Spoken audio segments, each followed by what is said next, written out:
Okay, we're talking about Dragon Ball Super Episode 2. What an amazing episode. Vegeta going on vacation with Bulma and Trunks. And I love how they connected it to Dragon Ball Z, the episode where Vegeta is training with Trunks when he first learns that Trunks can become a Super Saiyan. We're talking about Chibi Trunks, of course, his son, not the one from the future.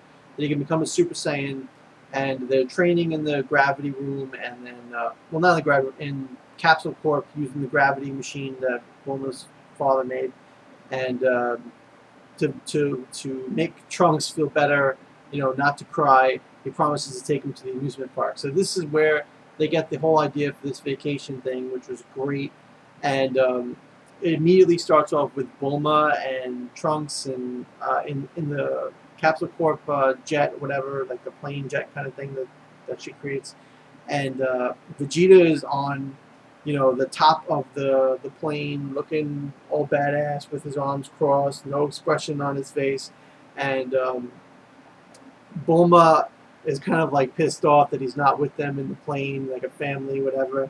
So Trunks says something like, it wasn't, it won't, like riding in the plane isn't exciting enough for him or something like that. So she was like, oh, we'll make it exciting. Whatever she says, she's like, oh, I'll give him something. And this is just where Bulma's personality is so awesome, that she is such a badass that she actually, uh, she does these crazy reckless stunts, Bulma, and it just signif- she's just like signifies the perfect woman for Vegeta, because Vegeta, you would know, like, a man of his stature needs his woman to be like a complete hard ass, a complete, someone that can handle him, and that's Bulma in a nutshell. She can handle him, and she's just as bitchy and hard as she needs to be, right? So she takes the plane and dives it into the ocean, and she does barrel rolls in the sky, and she tries to go through through a forest to get, and you can see like the splinters, like, like hitting Vegeta's eye and bouncing off, like doing absolutely nothing. It's so funny. Vegeta doesn't flinch at all, no matter what she does, and you know, Vegeta's, watching Trunks play and everything. Bulma and Vegeta watching Trunks on like a roller coaster. Bulma tries to be affectionate with him, which is really nice. It shows that you know that she really does love him more than a one night stand or whatever. And she's. I mean, we saw that in Z too. How when Vegeta was killing everybody in the audience, how she was like, devastated and couldn't believe that, you could see how much she cared for them. But once again, it's reaffirmed here that she's pressing on his arm, she's hugging him, and he's pushing her off or whatever, like he just shoves her off. But just a great show of affection from Bulma there, which is nice because in GT, even though it's not canon anymore, they get married. So hopefully Toriyama works his way to their getting married, and that would be really cool to see. Um, but then, other than still in Vegeta Vacation, we have this awesome scene where Vegeta is having fun eating. Bulma just keeps ordering him everything, and the only reason she's doing this is because she likes seeing her husband, or not her husband. I'd say her husband because I get confused from GT, but she likes seeing Vegeta happy, so she's ordering all this food for him, and like he's happy, whatever, and these hijinks happen where before they try to call him up to dance, and he got pissed off and powered up and scared a bunch of people, and then in this restaurant he got the ink from the octopus that he was eating, or squid, whatever it was, right in his face, and he cracking all the windows with his anger. So they get out of there pretty quick. But it was just really funny, a great family vacation, and just awesome how much comedy you can get from Vegeta and Bulma alone. Really, Trunks didn't do much. It was just Vegeta and Bulma that made this whole thing hilarious. And two great characters, and it's just great. We're not even in the serious plot yet, and this is what we get, with this, and it's been amazing so far. And then we get into more of the plot with Beerus and what's his name,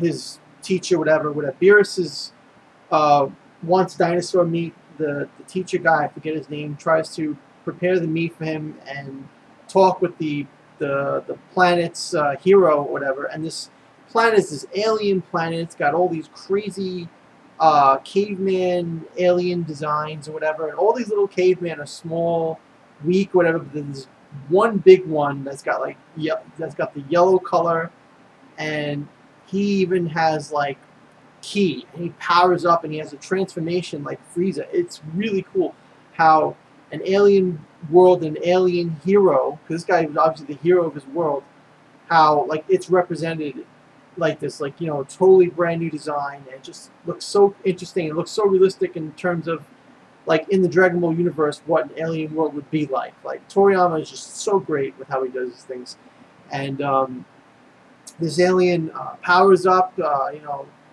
taking on Beerus. Beerus swats him with one finger, blocks every which way. The alien shoots a huge thing of ki, and Beerus just turns it around with his finger and makes the ki go back at him. And then ultimately Beerus decides that he doesn't want the dinosaur meat anymore, and he blows up the entire planet. And then we get, and then he remembers that Goku, not that Goku, but that this warrior that he's been thinking of, that he's had dreams of, premonitions of, is the legendary God Super Saiyan or something like that. And then he forgets, everything else, and they teleport away. The teacher uses his teleportation spell to teleport them back to their home planet to talk about it, whatever. But that was a really badass from Beerus again. The symbolism here is that this alien caveman guy was the hero of his planet, and Goku is the hero of Earth, and just like this is their Goku, and their Goku just got owned with the slightest, nothing, like an infant with just his finger.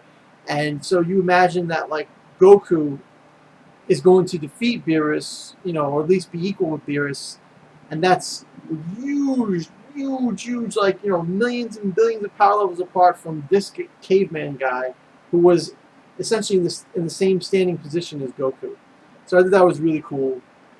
Awesome by Toriyama with the, the foreshadowing there, or rather the allusion to Goku in this caveman character. I love the design of the character, the yellow, the three eyes, the three arms I think he had, and, just how the aliens use ki. It's like everybody in the universe, no matter what race you are, you use ki, and, it's just awesome. Transformation looks awesome. I was really excited, or rather really pleased with this this part of the episode. And the only other thing to mention is Goku training with King Kai, going to the planet, and accidentally breaking King Kai's, or making King Kai crash into his house and breaking the car and things of that nature. And really, the episode was awesome because it had this great action sequence with this new alien world, and Vegeta's comedy and Bulma comedy and the whole touching family relationship thing going on. It was just awesome. A great episode overall. I'm giving it a 9 out of 10. I highly recommend everyone watch Dragon Ball Super.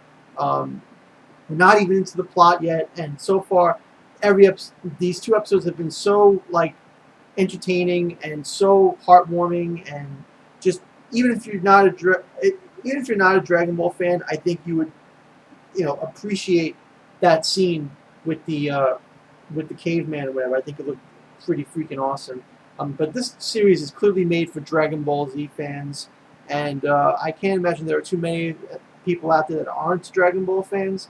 But they need to start watching the old shows first before getting into this, because you wouldn't, I guess, be so impressed if you didn't know how Vegeta was or how Bulma was, and how their characters have evolved throughout the Dragon Ball Z and whatnot. So yeah, just a fantastic show. Let me know what you guys thought about this episode in the comments below.